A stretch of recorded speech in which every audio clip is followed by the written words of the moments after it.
We underestimate how also informed our customers are now. There's all this information out there. We're not the only ones. So what are we doing?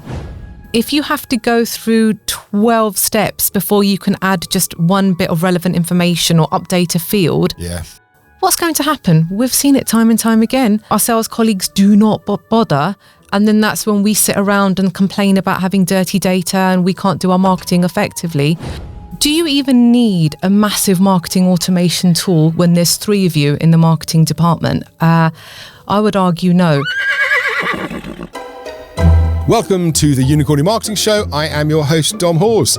And today we are telling a story of transformation, resilience, and we're going to look at how we should all think about understanding and serving customers. Our guest today is Jazz Aujla, the global head of digital marketing at Euromonitor International.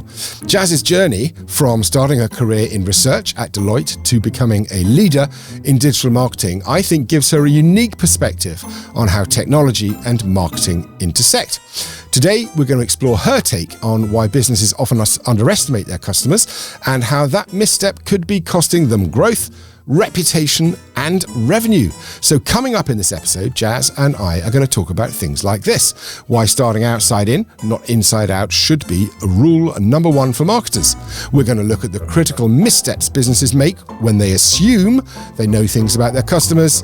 And we're going to look at how you can create value from your customer insight to improve your products, but importantly, also build foundations for sustainable growth. So whether you're a leader in startup or whether you're working in a mature business, today's conversation, I think, gives you loads of things you can take away to rethink how you position your customer at the heart of your own marketing strategy. So grab a brew and let's get started. I'm from many places, but starting from the beginning, I'm one of those marketers that didn't start out in marketing. There are many of us out there. My journey began working in research, of all places. So this is going back a really long time. I joined Deloitte, their research team, hung out there for a couple of years learning the trade, and then I eventually moved into the tech part of the business. Now, this is the bit that's always quite wild when I try to explain it to people now, but this is the early days of technology when it came to working with clients. So my team was actually the extranet team. I don't even know if people know what extranets are anymore. No, go on. Explain. I mean, I sort of do because I remember it, but explain. So this is going back a bit. So if you think about, especially when you work for a business like Deloitte, you work with clients who there's a lot of sensitive information doing the rounds. Now, there was a point where you'd have people transporting boxes and boxes of papers to clients. Then eventually somebody came up with the concept of, well, we need shared online spaces that are secure. And that's where collaboration spaces and extranets came in. So this is the early days of SharePoint. And that is what I started doing. Wow. And it was very client facing. And then eventually I moved into marketing, and that was corporate marketing. At Deloitte. And that's really where it all began. I remember extranet. We had intranet before that. Yes. I remember I was working at an agency and we did a partnership with BT. BT was signing up creative agencies to go and build intranets for their clients. And I remember the party. It was fantastic. It was in BT Tower. And it was a massive party to sign a partnership. And guess how much business we got out of that partnership? I'm going to guess a lot.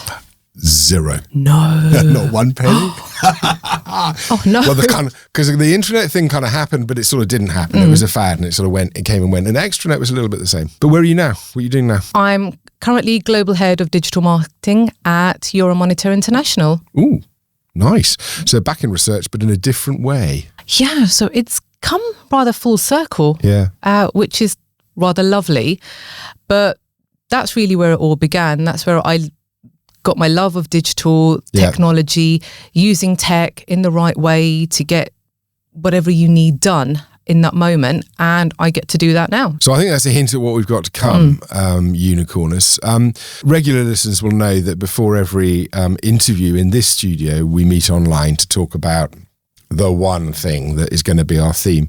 And you said something really interesting to me in that meeting. You opened up straight away with, you think that many businesses underestimate their customers. Explain that to me a little bit. Potentially a controversial view. It is. That's why we started with it. So what I've seen is when businesses start out, they start with the best of intentions, right? There's a product, there's a service, and we know what we want. We know how we want to get it. That's the customer. Let's go. And for that period of time, we're growing, we're succeeding, everyone's happy. And then something happens where we forget about the reason why we're there. The customer has made us. And it's fascinating because I'll give you an example. Yeah. Let's say, you've got a new product you want to launch or a new service. You want to go out to market and it's, okay, well, this is what our customers want. Or have you even asked your customer whether they want the thing? Yeah. And it's as simple as that. We underestimate how also informed our customers are now. There's all this information out there. We're not the only ones. So what are we doing? On this pod, we'd talk about the need to be outside in, not inside out. Yeah. So always start with your customers and then work backwards from there. But it is true. Many companies don't do that. They, as you say, they get a product. They think it's right for their product market fit. Rule number one of Mark Ritson's mini MBA course is you are not your customer. Actually, number one. So look, I think it's a good subject, and we're going to dive into that a little bit with a lens on technology today. What we're talking about, of course, here is proper marketing, not just promotion. Understanding your customer, understanding their needs, and aligning all of your business to support the go-to-market. What risks do you think businesses face if they don't do it properly? So if they do underestimate their customers, what's the risk? Fundamentally, you risk leaving a lot of money on the table. I talk about this a lot with my teams and with my leaders. So it's a really simple concept here. You've just assumed something about the customer. You've just assumed that they're going to want the thing, or let's say you haven't even included marketing at any stage of your decision-making process. So your risks actually are huge if you think about it. The time you've spent in your R&D, the hours and hours of trying to refine and finesse the product or the service, and then you get to a point where you go, okay, right, we're ready to take this out to market. Then all of that budget, all of that effort that's spun out just to get it to market. Yeah. And then it falls flat on its face. And then everyone's sitting around blinking, looking at each other going, oh, we didn't think this was going to happen. And all the stuff that comes around after it, which is the damage to potentially your reputation. Yeah. We probably shouldn't even have gone out with that thing in the first place. Did we even have permission to play in that space? It just ends up making you look really incredibly unprepared. And why would any business want to put themselves in that position? I think that's a good point. I think sometimes though, there's one thing worse than complete failure. And that's moderate success. Like, so if you launch a product and you've researched it well and you've gone outside in and you've done it well, brilliant. If you launch a product and it hasn't worked, you've got loads of questions to ask yourself that you can go and answer. If you launch a product and it kind of moderately succeeds and you haven't started outside in, then it's really hard. There's that dissatisfaction that just seeps through everything you do within marketing and then the wider organization, because we were convinced it was going to be amazing. This was the next big, brightest thing. And going back to the risk part is, what about the targets that you'd set? So let's say if they were quite aggressive, there was a revenue target. You didn't quite hit it. You hit some of them, but then that's still seen as, well, it's not really a success. It's still a bit of a failure, isn't it? Because we didn't get that number. But I think failure is okay. I don't mind failure. Well, I say that. Like, hey, welcome to my career. I think failure is okay if you learn from it, right? Because, there's all this sort of psychological safety stuff we talk about these days, and it's okay to fail. It's only okay to fail if you learn lessons. And as they used to say in the army, you can make any mistake you want, but only once. So I think when launching product, I think if you make a mistake and you launch a product without understanding what your customer need is or what the compelling need is to the product, you only get to do that once. Otherwise, you burn your credibility. But I think if you're launching lots of products or services, we're a service provider. So we're constantly doing project work. And it sometimes doesn't work to plan, but you get into that refine mode pretty quickly if you've got the right foundations. That goes back to, is marketing even part of that process from the very beginning? Because ideally, you want all of that information up front, right? So if you've done your research, you know whether this product or service is a right fit for, like, let's say, not even just your customer base, but for who you are as a business. Yeah. I've seen it time and time again. I've got some great examples just waiting to come out. We'll give it time. But we just made an assumption. It was a finance management product from a business I worked with many, many years ago.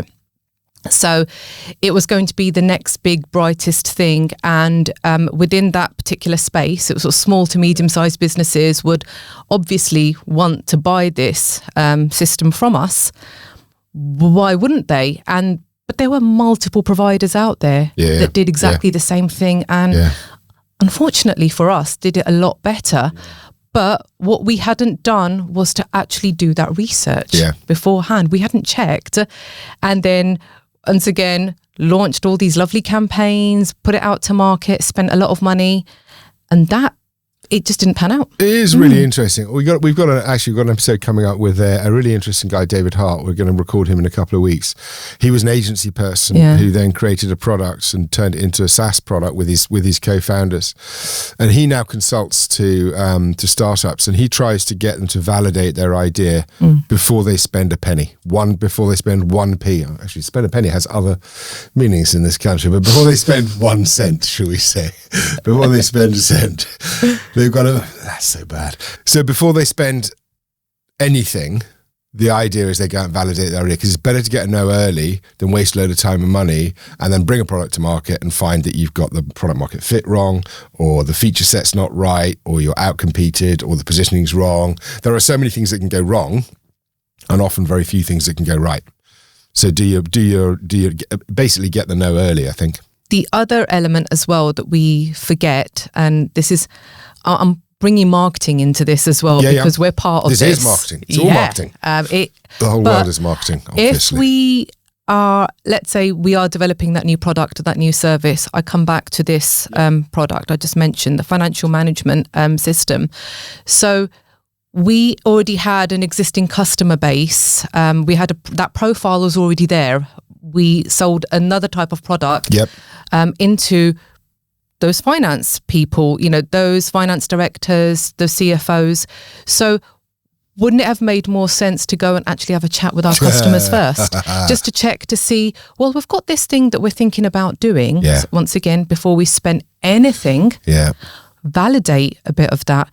And this is where we miss a trick, because the customers are there waiting for us to ask the question. I do think it's interesting though, because I was in a business before I set up this one, which was, we were a service business, we were shipping product, and I made a fatal mistake of asking my customers what they wanted. I think in some circumstances, customers don't know what they want. They want leadership from their suppliers. Now that doesn't mean that you don't research them, but I think you've got to be very careful how you ask people what they want, because they have their own bias, right? And they'll give you answers. In this case, they said, "Oh, we want free shipping across Europe." And they said, "Well, if we offer you free shipping, will you order more and more regularly?" "Oh, yes," they said. We offered them free shipping, no difference, not a thing. But I said, but I prompted them, I led them in that. I think a really effective way of doing research, if your customers will let you, is to take a more ethnographic route. Go in there, sit in there, watch them, watch how they work, identify where the weaknesses are, because I think what people do is often very different than what they say. They might not know what it is that they want, but they know what their problems are. Yeah. So that is the better question to ask, right? It's, okay, what is the thing that's keeping you up at night? And normally especially, going back to sort of the finance products and, those individuals, the CFOs probably tearing his or her hair out on a regular basis because something isn't right. Those are the questions you should be asking. And then they could be giving us that information to help us define what that new product or service could be. And also, I mean, everyone wins here. We could tweak our marketing messaging accordingly. Just imagine, eh? Wouldn't it be wonderful if that's what we did all the time? Let's assume we understand the problem that we're solving, right? And that we've done that research properly and we've defined our product or service properly, and now we need to go take it to market. One of the things I got excited about when we spoke about, because it's something we're focusing on a lot in my day job at the moment, is how you go about building proper foundations for growth, especially when you're thinking about integrating data and marketing technology. This is what you do day to day. How like advice for unicorners, how should businesses go about laying those foundations properly? I feel like I'm always sort of saying the same thing again and again, and I become a bit one note, is you start at the beginning, which is knowing your customer. Okay. Knowing what you are about as a business. Coming back to don't underestimate, what their needs are and what they know and what they don't know. But when it comes to those foundations, let's say just bare bones technology, good example is you already know your customers. There's all that data sitting in the CRM. Okay. Simple things like, is your CRM even fit for purpose? Yeah. Okay. It's just little things. Or do you even need a massive marketing automation tool when there's 3 of you in the marketing department? I would argue no. Like the engine that you require in that moment, then you can build on it in time. Those are the basic foundations. And even going back to the CRM, and we all know, like this is absolutely like, the nirvana, the holy grail we're all working towards is your data even clean and set up right and fit for purpose? And this is the boring stuff that nobody ever wants to deal with, because I'm like, but simple things like, if whatever CRM you've got, did you set up mandatory fields so you could collect all the right information?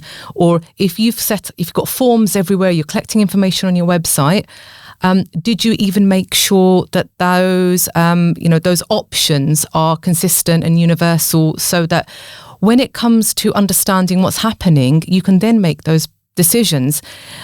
Before you even start getting fancy with, we need like a social listening tool, and, we need some nice attribution software to sit over that. Those simple things have to be in place. Otherwise, it becomes really pointless, in my humble opinion. My experience is very few companies actually have that. I mean, I'm not sure that CRM in itself at the moment isn't a bit of a myth. It's like customer relationship mirage, really. We all know what we're trying to get to. Very often, I think there isn't one data. I mean, the CRM should capture all of that data, so we get that view of our customer. But invariably, there'll be other databases. Yes. And do we have the right key fields? And as you said, it's a really good point. Do we have the right mandatory fields? Because we know it's human nature when people are entering data, they're lazy. They take the shortest possible route. Yeah. And so you can set out with the right intentions. But unless you've made that system really easy to use, which means a really easy UI, it's an uphill battle, right? If you think about it again from another perspective, first of all, there is no single source of truth. There, I said it. I know, but we all want one. Yeah, I know we do, but pop off in the comments here, because I just don't think it's absolutely possible. Do you not? No, I really don't think so. But then I'm the one who's out there saying, we need... I just don't think I've reformed in that way. No, I get it. Because I've tried and I've got close, but not close enough. But the other source of information is the one that's always untapped. Okay. Is, let's say, if it is some kind of a platform or software, if that's what you are as a business, and again, that's what I know. So that's what I'm referring to is, whatever it is, you've got a captive audience here. Those are your customers. They're logging into your platform, whatever it might be, and you can see what they're doing, because that's where, some of the rules around privacy don't apply as much. Okay. So that actually is, it's a goldmine of information, so you can understand what's happening. I would argue that's where you could build a lot of your foundations, right? What are your customers interacting with? Did they like that new feature that you rolled out? What is the thing that's making them rage click, for want of a better term? That information is also there, but how many businesses out there even have well, that's where you need to invest. Have you invested in any kind of sort of product management tool so you can understand what your customers are doing? Yeah. And then that is where marketing again would come in and analyze that information, and you can take some insights and think, oh, well, there's some customer marketing we could be doing here. There's some in-product work we could work with the product team on that. Sure, because you can model actual behavior, right? Exactly. I mean, that's the beauty of having a digital product. And maybe going back to where we started, I remember when extranet came out, that was the excitement. Like, if you can encourage your customers to come into your environment to do work, you can model them. Of course, the customers didn't want to do that. They want you to go into their environment. But so for platform businesses or digital products, you can see behavior very tightly. And for those businesses where you don't have that, then customer data is harder to come by. But we all still have process. What areas of the business do you think are most neglected when it comes to that kind of insight or modeling customer behavior? Let me tell you what I think, and tell me whether you think I'm barking up the wrong tree. And I'm telling you this because I'm doing exactly what you're telling us we shouldn't do. I'm planning an episode for the future to go out about this subject. I don't know if anyone other than me really cares about it. But so one of my big beefs is SaaS businesses who sign you up to contracts, annual or beyond, with auto renewal, like 3 months ahead of the renewal date, because I always miss them because I've got thousands of the bloody things. And then when you contact them, they say, oh, I'm terribly sorry, you're now under contract. And what I always say to them is, I am a digital customer of yours. Surely your customer success team, because everyone has a customer success team, should be seeing my usage data and realizing I am not using the product. Yeah. So my answer is customer success. I think they completely neglect the data. Am I wrong? You're not wrong, but also you're assuming that all of them have a customer success team. That's true. Because some of them don't. Or they've got salespeople they call customer success, but they don't actually care about success. But they're not. Or their account management, but they're not the people, what a true customer success team, as I understand them, and I think they should be, is they are sitting there on a day-to-day basis, looking at the account, looking at the usage, drilling deep into that data. So those customer success people, they're actually the data analysts, for want of a better term, right? And then they're feeding that information maybe to the account management team. Again, your structure is your structure. Set it up how it works for you as a business. But that actually is a fundamental, and not everybody does that. No. And even if you're not a platform business, you're not a digital product business, the same principle actually applies.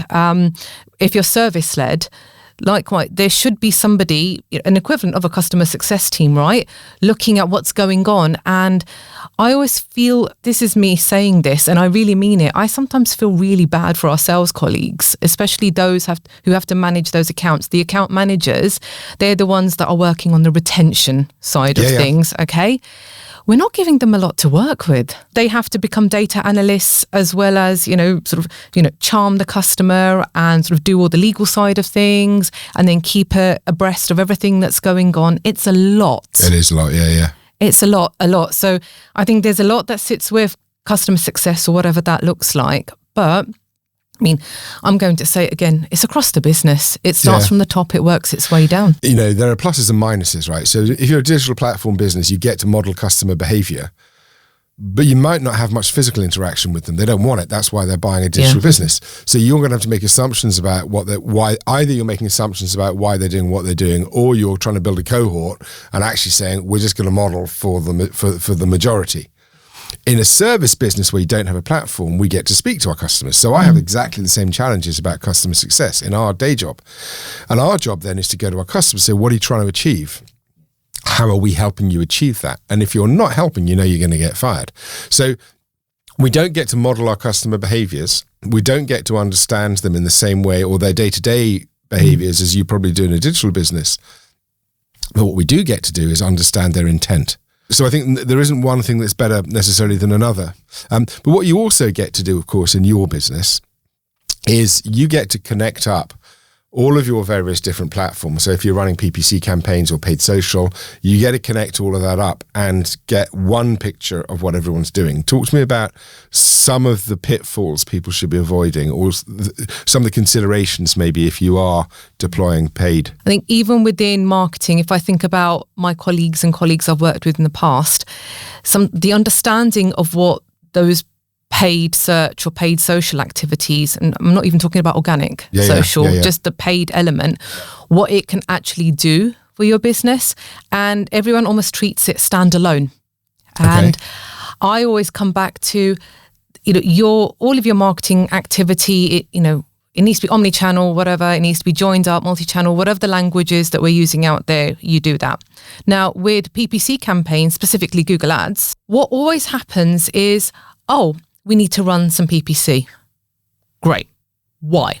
And it's because we want to, we want to be known and we want leads, we want demos, etc.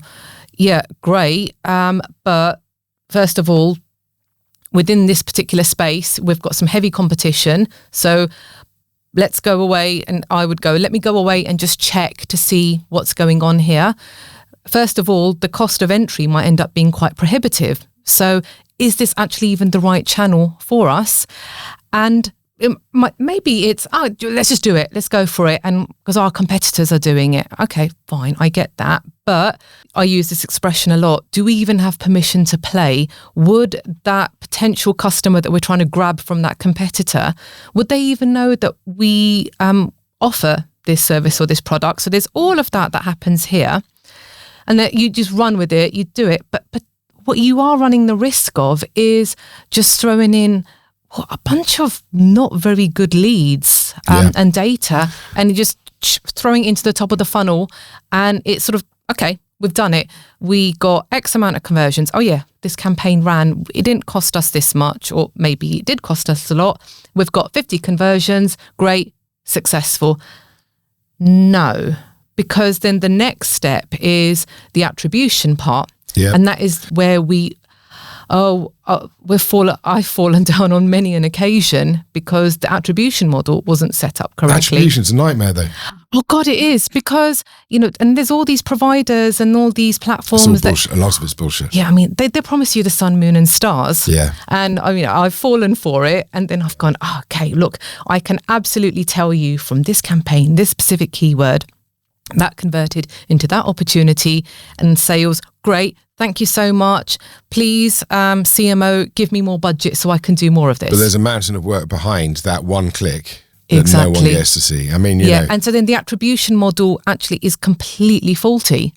And it came back to, PPC is the thing that we need to spend money on. No, we don't. It's all the other stuff that we've got to do beforehand. And that's why, again, I admit I'm a bit of a reformed sort of attribution model. I used to be preaching to the choir about it. We need to have all of these in place and then it will be perfect. Now I go, okay, we are missing out the rest of the story behind it. Totally. And then it's not good for us as marketeers to do that, because then when we go to our leadership, when we go to the board to talk about the value that we've added, all they can see is, okay, so you need to run more of these campaigns and not all of the foundational work. And then totally, it's like a farmer thinking that the way to run a farm is to harvest all the time, because that's where the crop comes from. Yeah, you got to plant, you got to sow, you got to seed, you got to do all those other things. So I think actually, rather than, I don't know enough to be saying this, but I'm going to say it anyway. I genuinely am not bothered about attribution at all. What I want to do is just take a step back and say, right, is the business succeeding? Are we achieving our objectives?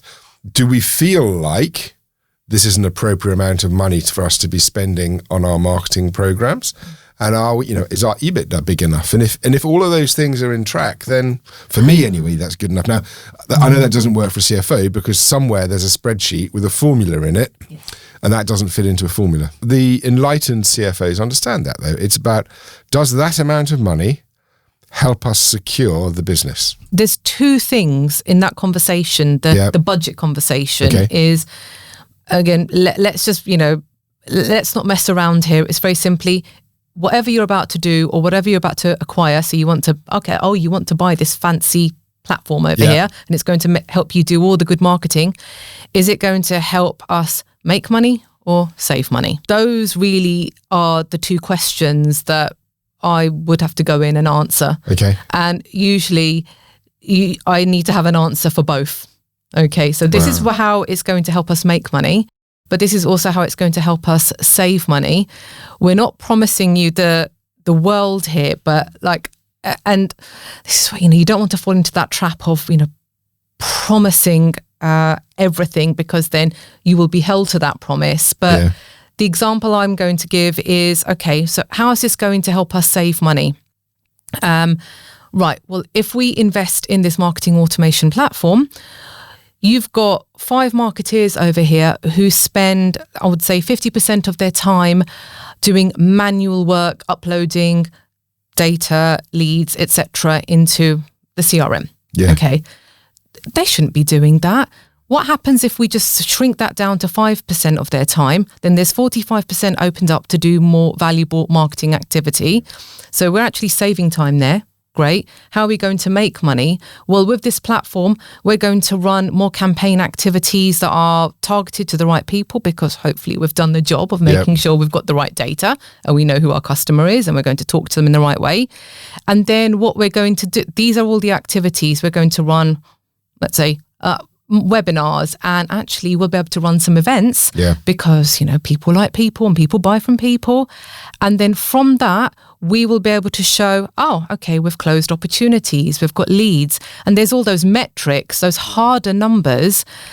And, people may agree or disagree with this approach, but that's the way I've gone about it, is we're going to make money and we're going to save money, and having the answers for both. It's a different take on like we've seen in the downturn, we had a few people in the studio come and talk about, the demand of doing more for less. Yes. And I have a real issue with that phrase, but I quite like the make money, save money, because you can do different for less. You can do more for more. You can do different for more. You can do all sorts of different things, but you can't do more for less. But coming at it with a make money, save money angle is quite interesting. I'm going to think about that one. And then by the time I've thought about it, I'm going to come back and put something witty in the closing paragraph of this show to make it look like I just sort of knew what I was talking about all the way along. You want it like that. Exactly, like that. Without having to give specific details away, because it's probably commercially confidential anyway.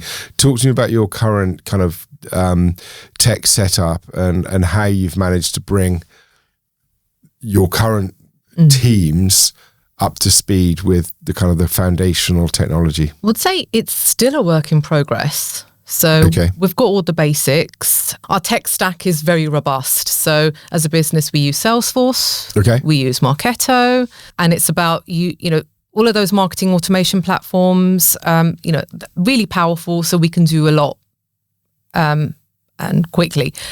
And the stuff that sits around it is we've got the Google Analytics, the GA4s, which I always have to take a deep breath when I think about it and talk about it. I prefer the old system. I really did. I miss it. I'm going to say it. I'm so nostalgic for UA. I can't even tell you.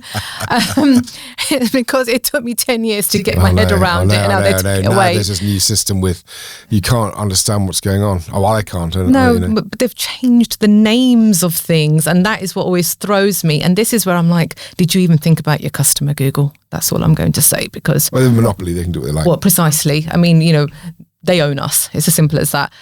So that sort of stack is in place. See, there's information that comes from our financial management system. See, I'm not involved in the day-to-day on that. So as a marketing function, we've got the basics in place. I'm a real fan of Salesforce. I was pretty much alone in my organization, I think, in liking it. But I was a real fan of it. I found it kind of intuitive to use, easy to understand, easy to get a picture of the customer. So, but if that's have you experienced challenges getting other people to use it and keep the data up to date and populated? And always, I think this is probably where the listeners will feel very heard and seen. That whole thing of the CRM, whether Salesforce, whatever it might be, it's set up, it's created, and it just sort of takes on a life of its own. And nobody owns it and manages it properly. It's whose responsibility is this?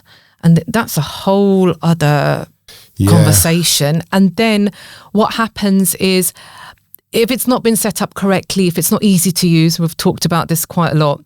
And primarily it's sales who are using that. They're the ones that are having those conversations, the information's being updated in there. And if you have to go through 12 steps before you can add just one bit of relevant information or update a field, what's going to happen? We've seen it time and time again. Our sales colleagues do not bother. And then that's when we sit around and complain about having dirty data and we can't do our marketing effectively. That, I think, is the biggest problem. And how do we even get beyond that? I've got thoughts. Come on in. All right. Okay. Let's hear them. Well, it's very simply, this is it comes back to, is it going to cost me, make me money or save me money? And now the third thing that we don't like to talk about is it going to cost me? And this is where so many businesses, of a certain size, you've got all of this data, you've got all this information. Why don't you have a proper analytics team in place? Don't leave it up to marketing to do a bit and for tech to do a bit and product to do a bit. And you've got maybe one analyst in a corner who puts together nice dashboards for you in Tableau. That does not help. Bring in people who know this stuff, whose life is data, who live in that, who can then analyze, contextualize, and help it make sense for you. And then they are actually almost the guardians of that system. Why don't more people do that? Well, we know the reason why, because it costs. Okay. But the benefits in the long run is then you don't miss out on opportunities, and then you don't do something that you really shouldn't have done. I think sometimes people don't think about it as well now, because if you can remember pre-GPT, like before OpenAI, when was it, November 22, was it something like that? The world has changed. Before so that, much. Like data scientists were everyone's heroes and everyone wanted a data scientist. Then AI came out and people thought, we don't need data scientists anymore. But you do. It's short-sighted, you do. Well, I would agree. Because actually, certainly the LLMs, like they're language models, right? They're not statistical analysis models. They can do some stuff like that because they've got well, certainly OpenAI's got some of those skills built into it in its embeddings, but they're not great at it. And we've been building some really cool models for clients that allow them to do like live real-time segmentation of their product portfolios. And it integrates obviously with either HubSpot or Salesforce, those kind of things. But that stuff isn't coming from AI. That stuff's coming from, as you say, good old-fashioned data science and analysis. And I think people overlook that at the moment, particularly large organizations where you've got a lot of data. In a previous role, I had a very forward-thinking marketing director who sort of understood the need for knowledge, information, data, analytics, whatever it might be. And I actually had, her official title was marketing data analyst in my team. It was a great time.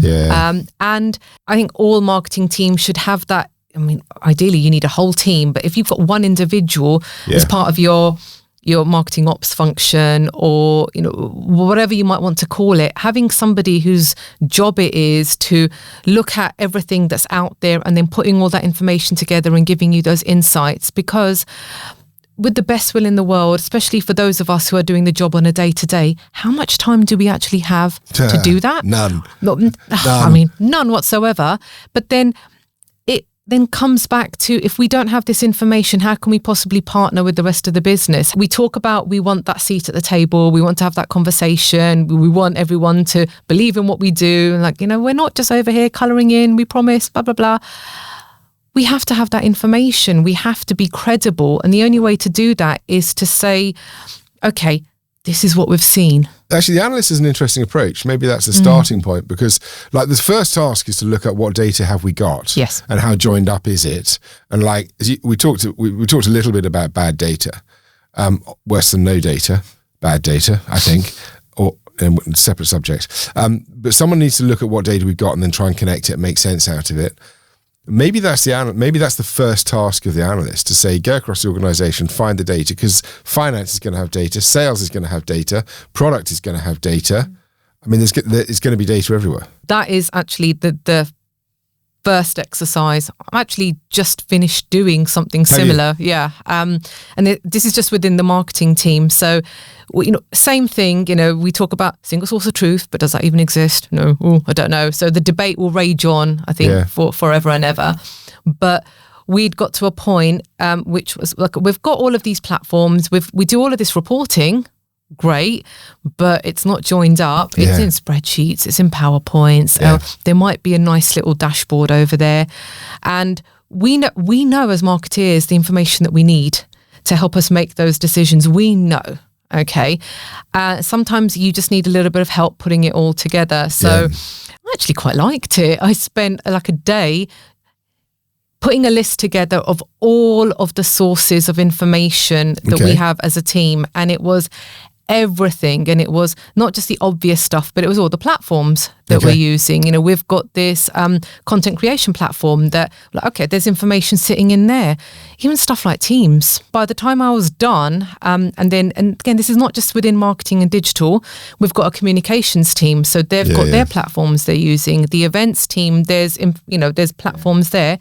So right now we've got a list of 40 different platforms, places where we can get information. This is not even including all of our socials. So, there's native apps, there's the platform that we're using. So I looked at it and went, oh my God. And then the next thing was all of the reports we create. And then there's a lot of PowerPoints floating around.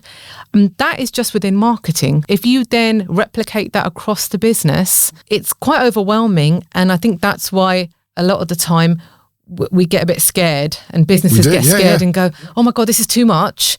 Let's not even do this. Let's worry about this another day. And then another day comes. Particularly if it's unstructured data. Like some of the structured data is fine. I mean, and to me, what I'm talking about specifically here is stuff that's already in a system with key fields and, and all the metadata in place, structured data, unstructured data, conversations, social channels, all that stuff. It's really rich. I mean, it can be rich, that stuff. Like in a service business like mine, I've got 13 terabytes of client data sitting on SharePoint at the moment, which we've done nothing with, nothing at all. But it's gold dust. You need time and people to make sense of it. Time, people, and money. Yeah, and I haven't got any of those three things. Well, no, I don't really have any of those either. So then, what do we do? Yeah. Okay. I think you do what you can, right? Right, exactly. So you start somewhere and then try and build from there. I think, as you were saying, I've identified 40 sources of data. I suddenly realised I haven't even gone through that process yet. We've had a good chat about some thorny subjects. Data, everyone talks about data all the time. We've talked about some of the difficulties with getting a hold of it. Make a list of all of your data sources. Yeah. Then what? Once you've finished freaking out. Then the next step is, okay, what is important? So you've got the sources, and look, you could have all the metrics, all the numbers, but that just, again, will mean that you will never get anywhere.